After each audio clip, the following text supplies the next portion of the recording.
So the last year, especially, I feel like my eyes have been opened another step and even my heart convicted at some level to how important storytelling actually is.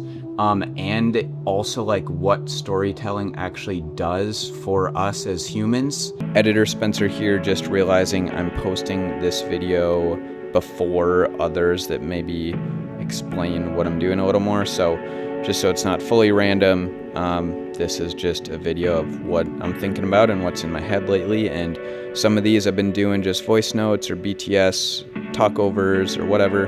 And others I've been tossing the camera up and just chatting and being able to give myself a little snapshot in time to look back on and either see behind the scenes or see what I was up to in life or faith or fitness or whatever. So yeah, this is one of those.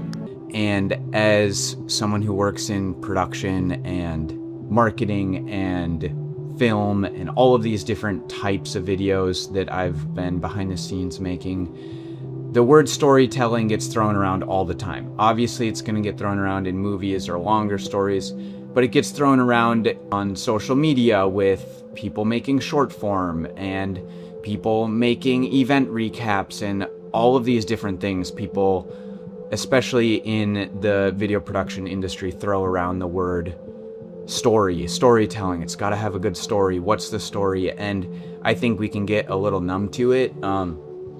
But I started listening to a podcast recently called Stories Are Soul Food. And in the intro episode, they dive into why they picked that name and what they care about. Essentially, what they get to is how the stories we consume shape who we are as people. Not only which stories we consume, but also how we consume them. Example being, if we are watching a movie and that story really resonates with us, that may shape who we are as a person.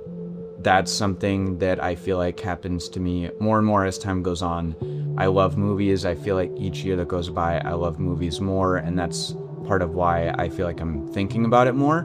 But also, it happens even more so as kids. The stories our parents tell us, whether that's a story out of the Bible, a story from a friend, or the story of watching our parents live life. And I think this is where it really started to sink in with me is, sure, you can read a bedtime story or read a book or watch a movie, like those things register in our head as stories pretty quickly, but it goes way deeper than that because us as people experience and remember and feel things through storytelling beyond just those examples. One might be, like I said, we watch our parents live life. The way we digest how they live life is essentially a story that we're telling ourselves about who our parents are. And depending on how we digest that, that may determine how we start to view ourselves in light of who our parents are. And I think a lot of us can relate to that. Another example would be we are a kid and we're told Bible stories. So anything faith related, it has always been and continues to be passed down through storytelling, whether that's reading a Bible or another book, whether that's hearing those stories told by our parents. All of the faith related stuff is storytelling, and what we believe about who we are as people is shaped and formed about the facts we digest in those stories, the feelings that we feel when we listen or read them, how much we jump towards the feelings versus how much we jump towards the facts and how we decipher those. So I think the faith side of it is super interesting. Another example is social media and news. The way we decipher, read, and digest the swipe of a political post is inherently storytelling. The way the person worded the post, the way we digest it, whether we think it's true and right or whether we think it's crazy and absurd. This whole topic, I feel like, as I started to listen to this podcast, has just been jumping out at me more and more, and I'm seeing it more in my everyday life. I'm seeing it more when I watch a movie or read a book. I've also been noticing it more through my wife and I work with a coach for some business and life stuff. And he's constantly talking about what's the story you're telling yourself. Like, he's asking us that question.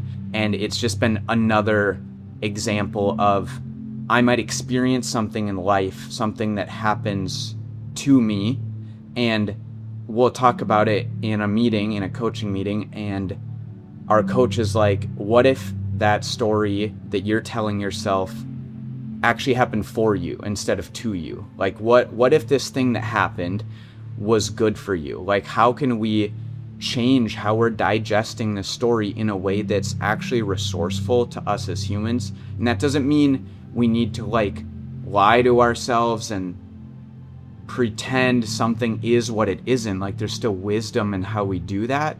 But what if instead of losing this job and it being a big L and we're upset about it, what if instead we now have these 3 days free to go create a job that we'd rather have? That's a super small example. So we've been kind of going back and forth about this topic of how we tell ourselves certain stories and how that shapes our brain.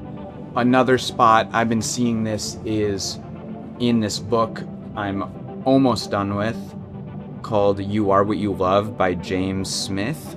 Essentially what he gets into is, we as humans, we're not just beings that operate off of fact, but we operate off of how we feel and what we experience and what's going through our head. Like, we're emotional. And he slowly works through different ways that plays out with us, both in life and faith and all these elements. And he gets to the point where he starts to talk about storytelling. And I was feeling it in all these other areas of life, and then this book starts to talk about it, and it felt like it was just hitting me like a ton of bricks. He's like getting into how we as humans experience life in a way that we give ourselves experience after experience, and that shapes what our heart falls in love with. So example being, like, if you're in a relationship and you put work into that relationship to pursue your significant other, your spouse, whatever it is, the more you put effort into that, most of the time you're gonna end up loving that person more. And most married people will tell you that if you don't put any effort in, you're gonna like fall out of love with that person. And when you put effort in, you're gonna fall more in love with that person. And what he gets to is that, like, it's like a two-way street. Like, we get to choose experiences that we know will encourage or discourage love of a certain thing. With us as people, like, again, I'll use the faith context again. If I spend extra time reading the Bible, I'm giving myself more opportunity to fall in love with it. If I give myself bumper rails on how I live my life, like if I continue to watch a movie every single day, if I'm watching good movies, I'm probably, maybe bad movies, but if I'm watching good movies, I'm probably gonna fall more and more in love with those movies. And the point is that he gets into like how we can set up our life in a way that helps us love or not love certain things. Like, if there's bad things that we love, like addictions, we can continually strip them out of our life more and more, and then we can fall out of love with that addiction, and that can be a helpful bumper rail for us. So it's more than just knowing something is good or bad. Like, if you know an addiction's bad, any person that's addicted to drugs will say, well, yeah, they might know it's bad, but they're not.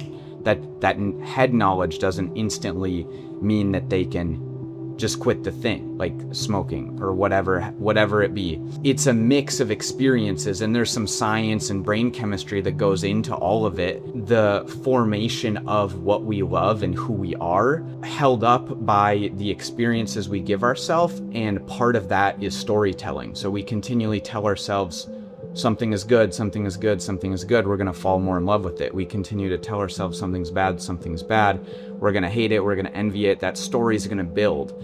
So us as humans can create routines and rhythms and bumper rails for our heart and our mind to move closer to something or move further away from something. I was reading the book, we've had our coaching, I'm watching more movies, I'm dissecting more movies, and all that to say, I've just been really hit with how important storytelling is and how we digest stories, what stories we digest. So naturally, there's a desire in me to learn how to do that better, to be more aware of what I'm digesting. Haven't fully figured that out. I'm gonna say that for another day. But then also, it naturally brings me to what stories do I actually want to make? I think I've been wrestling with that a lot of if I want to be a filmmaker or someone who's shooting commercials or documentaries or whatever it is, I want to be giving myself to stories that can actually help people, that can change lives, that can inspire people to live a better life, that can reveal something about who we are as people that may help us take a step forward in something, or that might help us appreciate a relationship more. All of these things that can happen, example, when you read a book or watch a movie, that are really cool and resourceful for life. Instead of just making 100 cool shoe commercials over and over and over again, which I think is sick and I love that. But yeah, I've been thinking way more and more about what I actually want to be giving myself to, and yeah, that's something I've been thinking about in this season, and I'm excited to continue to explore that more and brainstorm more stories that I could be involved in telling visually with the camera, because I love that side of it.